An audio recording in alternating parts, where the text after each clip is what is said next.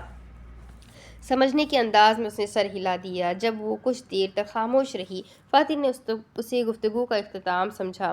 اپنا خیال رکھنا، اگر تم مر گئے تو تمہاری شاعری کا کیا کروں؟ ایک مرتبہ مزید روکنا چاہا۔ فاتر نے جھنجھلاہٹ پر قابو پایا۔ جو تمہیں مناسب لگے، سنبھال کر رکھ لوں۔ جہاں فاتر 2 قدم دور جاتا، وہ دل کے ہاتھوں بے بس 3 قدم آگے آتی۔ جو تمہاری مرضی۔ اب بنا دیکھے وہ راستہ پھیر گیا۔ جب المیرا بھاگ کر اس کے پیچھے آئی، تمہیں مجھ سے عقیدت کیوں ہے؟ روکنے کے تمام بہانے چھوٹ گئے، دور جانے کی ہر عجلت ماند ہو گئی۔ اب قد آمد درختوں کے بیچ وہ دوبارہ ملکہ سے خادم اور خیر خواہ سے قیدی بن گئے۔ المیرا سیدھا مدعے پر آئی تھی۔ اگر جواب نہ ملا تو شاید سوچ سوچ کر ہی گل سڑ جائے۔ فاتر کے چہرے کی رنگت متغیر ہوئی۔ یہ موقع محل مناسب نہ تھا، مگر ایک یہی موقع محل بچتا تھا۔ مستقبل کا کسے کیا معلوم، کیا علم؟ اپنا لباس سنبھالتے وہ اس کے روبرو آئی۔ پسندیدہ منظر بصیرت میں ٹھہرا۔ المیرا کے چگے کی ٹوپی ڈھلک کر گر چکی تھی۔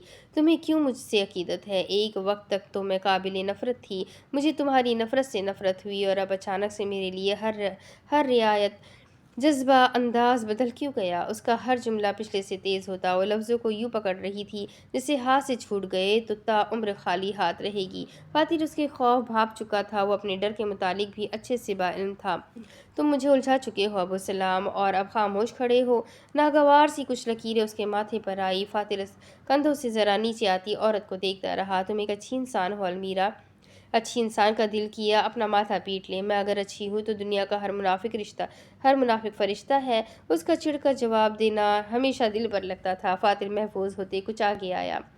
مجھے تم سے عقیدت ہے۔ اب کیوں ہے؟ کیونکہ تم مجھ جیسی ہو۔ کیسی ہوئی؟ جب تمہیں خود جیسا دیکھا۔ کب تک رہے گی؟ جب تک تم چاہو۔ مسکراتا ہوا کچھ جھکا۔ کیا مزید کچھ جاننا ہے؟ ماتھے پر جھولتی لٹ آگے کو گری۔ اسے چھونے کی خواہش تھی، استحقاق نہ تھا، یہ حق ہی اسے حدود پار کرنے سے روکے تھا۔ مجھے صرف تمہاری عقیدت نہیں چاہیے۔ کوفت کے عالم میں 2 قدم پیچھے ہوئی۔ فاتر اسلام کی مسکان فنا ہوئی اور تاثرات میں پیچیدگی آئی۔ جو میں کرنے جا رہی ہوں، اس کے بعد مجھے بہترے عقیدت مند ملیں گے۔ خود کے لیے ان آنکھوں میں دکھائی دیتی تضحیک پر فاتر کا دل جیسے مٹھی میں آیا۔ پھر کیا چاہتی ہو تم؟ بے بس بھرے گلوگیر لہجے میں وہ کچھ آگے آیا۔ المیرا چند پل تو گردن بلند کیے مقابل مرد کو دیکھتی رہی۔ بہت کچھ کہنا تھا، کاش حق ہوتا۔ بہت کچھ سننا تھا، کاش حق ہوتا۔ جنگل کے خاموشی میں ان کے دل بولتے تھے، دونوں ہی کھو دینے سے خوف زدہ۔ حق چاہیے تمہارا۔ جزیرے کا سارا نظام تھم سا گیا۔ فاتر کو لگا جیسے ہر سو بس اس کی دھڑکن ہی تھی۔ گول آنکھوں والی المیرا ہونٹوں کو سختی سے ملائے بے حد سنجیدہ تھی۔ فاتر رکی سانس کے بیچ بولا، کیسا حق؟ لہجے میں سوال کم، حامی زیادہ تھی۔ وقت نکل رہا تھا، بے صبری بڑھ رہی تھی۔ عورت نے نظریں نہیں ہٹائی۔ ہتھیلیوں میں پسینہ نمودار ہوا تو انہیں پشت کے پیچھے چھپا لیا۔ زندگی سے ہر چیز نے ہر چیز اس نے آنکھوں میں آنکھیں ڈال کے ہی مانگی تھی، تو اس مرتبہ کیوں کترائے؟ تم زخمی ہو، مرہم اپنے ہاتھوں سے رکھنے کا حق، تم اداس ہو، دلاسا اپنی موجودگی سے دینے کا حق، تم کچھ نہ کرو مگر تمہیں بنا نظر پھیرے دیکھنے کا استحقاق چاہتی ہوں۔ وہ مسحور تھی، اس کے الفاظ سے زیادہ فاتر کی دھڑکن کا شور بلند تھا۔ المیرا کی لمبی سانس لینے کی آواز نے اس کی بے صبری میں اضافہ کیا۔ وہ آگے جاننا چاہتا تھا۔ شادی کر لو مجھ سے، 4 لفظ اور ایک عام سا جملہ کیا انسان کو پتھر کر سکتا تھا؟ اگر ہاں تو فاتر اسلام یہ سنتراشی کا کھیل تا عمر کھیلنا چاہے گا۔ کیا انسان ماضی میں جانے کی جسارت رکھتا تھا؟ نہیں، مگر کاش رکھتا تو بار بار انہی گھڑیوں کو دہراتا۔ شادی کوئی ظلم نہیں ہے۔ المیرا تو جیسے اس وضاحت پر پھٹ پڑی۔ شادی ظلم نہیں، شادی جہنم ہے۔ المیرا اب بھی انہیں منتظر نظروں سے دیکھ رہی تھی، جیسے کوئی برسوں کا خشک ساحل بحر کی لہروں کو دیکھتا ہے۔ مجھے شادی کے کانسیپٹ سے ہی نفرت ہے، پوری عمر کی بامشقت قید، اتنی ذمہ داریاں، اتنی رسمی باتیں، اتنی قربانیاں، میرا دم گھٹتا ہے۔ فاتر تو جیسے گویا مورت تھا، پھونک مارو وہ بجھ کر ذرہ ذرہ ہو جائے۔ اگر تم زندہ بچ گئے تو وعدہ کرو مجھے یہ ہر حق دو گے، مجھ سے شادی کرو گے۔ وہ موت اور زندگی کے بیچ کھڑا تھا، ایک اس کی محبت تھی، دوسری اس کی مجبوری۔ میں کیوں خود کو تا عمر کسی کے ساتھ مسلط رکھوں؟ مجھے نہیں چاہیے کسی کا ساتھ، مجھے نہیں بننا کسی کی بیوی۔ اس کے مسافاتی الفاظ سننے سے پہلے المیرا نے کوہنی تھامتے اسے روک لیا۔ فاتر آگے بڑھنے کی وجہ بھول گیا۔ ہاں یا نہ کہہ دو، خدا کی قسم ساتھ چلنے پر اصرار نہیں کروں گی۔ اس کی التجا سخت تھی، دل مگر زخمی تھا۔ اگر عام صورتحال ہوتی وہ بنا سوچے ہاں تو کیا وہیں انگوٹھی بھی پہنا دیتا۔ فاتر نے آنکھیں میچی تو چہرے پر بے بسی کی لہر پھیلی۔ المیرا کا دل ہتھیلی پر دھڑک رہا تھا، فاتر کا سینہ توڑ کر باہر آنے کو بےتاب تھا۔ میں تمہیں کوئی امید کیسے تھما دوں؟ میری زندگی کا کوئی علم نہیں، حلق سے سرگوشی سنائی دی۔ وہ امید تھمانے کا خواہش مند تھا، بس حالات اس کے ساتھ نہ تھے۔ المیرا کی گرفت سخت ہوئی۔ زندگی کا علم خدا کے سوا کسی کے پاس نہیں، اور تم خدا نہیں بشر ہو۔ دو ٹوک انداز اور سبز رنگ میں سختی لیے وہ آج ہاں یا نہ کے بنا نہیں ٹلے گی۔ اس کی دلیل کے آگے وہ الفاظ کے ذخیرے میں سے جملے تلاشنے لگا، ہر کسی کے آگے بولنے والا یہاں آ کر ہار جاتا تھا۔ فاتر نے پہلے اپنی کوہنی پر موجود اس کا مومی ہاتھ دیکھا، گہری گرفت کے باوجود بھی انگلیاں لرز رہی تھی، وہ بھی اتنی خوفزدہ تھی جتنا کہ وہ۔ پھر اپنے چہرے کو خوف سے دیکھتے اس کی آنکھیں تمام جذبوں میں بس ایک خوف سے ان آنکھوں میں دیکھنا پسند نہ تھا۔ ایک قدم نزدیک آتے فاتر نے اپنی داستانے والا ہاتھ اس کی مندمل زخموں والی کلائی پر رکھا، اپنی کوہنی آزاد کروائی اور پھر المیرا کے ہاتھ کی پشت اپنی ہتھیلی میں لی۔ ہاتھ پر گرفت مضبوط کرتے سنجیدگی سے اس کی آنکھوں میں دیکھا، تو پھر اس کی ہتھیلی اٹھاتے اپنے دل کے مقام پر رکھی۔ ہری بھوری آنکھیں یکدم ہی پھیل گئی۔ اس کے ہاتھ تلے فاتر کی دھڑکن بے انتہا تیز تھی، اس قدر کہ المیرا کو اس کے زندہ ہونے پر بے یقینی ہوئی۔ بنت محسن، فاتر تم سے وعدہ کرتا ہے، اگر وہ زندہ رہا تو تمہیں اپنا نام دے گا، اور اگر مر گیا تو… وہ مسکرایا۔ یاد رکھنا دل میں تمہیں رکھ کر مرا تھا۔ اپنے انگوٹھے سے اس کی انگلیوں کی ہڈی سہلاتے وہ لفظوں کی بنا بھی اسے بکھیر گیا۔ دوزخ کی بجھی آگ کو پیچھے چھوڑتے وہ دونوں مرتعش دھڑکنیں سنبھالے آمنے سامنے تھے۔ اگر فاتر نے اس کا ہاتھ نہ پکڑا ہوتا تو یقیناً وہ اب تک گر چکی ہوتی۔ تمہیں پیدا کرنے والی بھی ایک عورت تھی، تمہاری بہن بھی ایک عورت ہے، اور خدا نخواستہ جس بیچاری سے تمہاری شادی ہوگی وہ بھی ایک عورت ہی ہونی ہے۔ مجھے پیدا کرنے والی کے لیے مجھے کبھی کوئی جذبہ محسوس نہیں ہوا۔ اپنی بہن کو میں عورتوں میں شامل نہیں کرتا، وہ اکیلی ہی 4 مردوں پر بھاری ہے، اور جہاں تک بات ہے شادی کی تو یہ 31 سال کی بھری جوانی اور حسن میں کیوں ضائع کر رہا ہوں، کبھی سوچا نہیں۔ کہاں شادی کے نام سے کترانے والی عورت اور جذباتیت کو بے وقوفی سمجھنے والا مرد، اور کہاں یہ حق کے لیے انا کا سودا کرتی عورت اور اصول کو دل کے لیے توڑتا مرد۔ ان کی کہانی کا انت عجیب تھا، بلکہ ان کو تو مکمل کہانی ہی عجیب تھی۔ گل نے درست کہا تھا، یہاں واقعی اندھیرا حد سے زیادہ تھا۔ دور جانے پر باہر سے آتی روشنی بھی دور ہوتی گئی۔ ایک طویل راستے کو خاموشی سے پار کرتے فاتر و دبیر کندھے سے کندھا تھے۔ راستے پر انسانی خون کی بو تھی اور ان کی بے دردیوں کا ثبوت۔ فاتر اسلام کا جبرہ ہر قدم کے ساتھ بھیج رہا تھا، دماغ کی رگ الگ پھڑک رہی تھی۔ کچھ قریب جاتے انہیں ایک پردہ سا دکھائی دیا، سفید پردے پر سرخ دھبے تھے، شاید نہیں یقیناً یہ انسانی خون تھا۔ پردے کی دوسری جانب جلتی بجھتی روشنی سی آ جا رہی تھی۔ فاتر نے بنا دبیر کو بلائے خاموشی سے چلنے میں بہتری سمجھی۔ پردے کے قریب پہنچتے اس نے دبیر کو ہٹانے کا اشارہ کیا۔ کمزور آدمی فاتر کے سامنے مزید چھوٹا سا دکھتا۔ پردے کی دوسری جانب ایک الگ دنیا ہی آباد تھی، جہاں انسانیت برباد اور زندگیاں مجروح۔ چار طرف جاتے مختلف راستے تھے اور ہر راستے کا خاکہ ایک سا۔ لمبی راہداریاں اور ان میں بنے متواتر دروازے، عجیب سی مشق پر چگے سے جھلکتی ناک کھڑی ہوئی۔ فاتر کو بے اختیار مت لیا، یہاں اس قدر خون کی بو میں یہ کام کیسے کرتے تھے؟ لباس میں چھپائے چاقو کو ٹٹولتے وہ آگے بڑھا۔ ایک ہاتھ سے دبیر کی رسیاں دبوچ رکھی تھی۔ ان مختصر تنگ راستوں کی بتیاں جلتی بجھتی اور ایک عجیب سی گڑگڑاہٹ ماحول میں پیدا کرتی۔ اس نے کمروں میں جھانکا، ایک تو روشنی کا کھیل، دوسرا تیز بدبو اس کے اعصاب ہلکان کرنے لگی۔ مگر ایک بات تو ظاہر تھی، وہ تمام قید خانے خالی تھے، ایک ایک بستر پر مشتمل، اندر کوئی موجود نہ تھا۔ فاتر کے اپنے ہی قدم دیواروں سے گونجتے کان میں ٹکرائے۔ اس نے قدم کچھ تیز کیے تو ان بیچ مدھم سی آوازیں آئی۔ چگے تلے ہونٹ مسکرا دیے۔ بیچ راہ میں رکتے اس نے ٹوپی گرائی اور آہستگی سے پلٹا۔ گدلا سا سفید رنگ اور پھر آتی جاتی روشنی کے باوجود بھی اسے پردے کے قریب کھڑے شخص کو پہچاننے کے لیے تردد نہ کرنی پڑی۔ دبیر کو آزاد کرتے وہ چل کر آگے آیا، بالوں میں ہاتھ پھیرا تو وہی گول زلف پیشانی پر جھولنے لگی۔ کوسے لطیف! فاتر جیسے اپنے درست اندازے پر محفوظ سا ہوا۔ آنے والے کی پہلے ٹانگیں منظر میں آئی اور پھر مکمل وجود روشنی تلے آیا۔ یا پھر ہبت اللہ! وہ کہا لگائے بنا نہ رہ سکا۔ آنے والے آدمی کی مسکراہٹ میں ویسی ہی کمینگی تھی، سر بالوں سے آری اور دونوں آنکھیں سیاہ، نہ ایک نکلی تو دوسری نیلی۔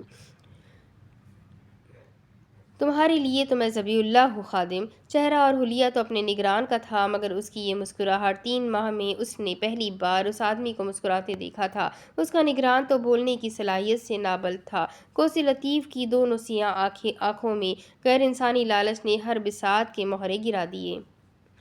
جاری ہے تو یہ والی جو قسط تھی، قسط نمبر 13، یہی ختم ہوتی ہے۔ اب اس کے نہیں 14 ختم ہوتی ہے اور اب 15ویں جو آخری قسط ہے وہ ہم شروع کریں گے اگلے ویڈیو میں۔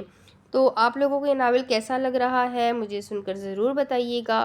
آگے آپ کون سا ناول سننا چاہتے ہیں وہ بھی کمنٹ کر کے ضرور بتائیے گا۔ اس ویڈیو کو لائک کیے بغیر مت جائیے گا، بہت بڑا ویڈیو میں آپ کو دے رہی ہوں۔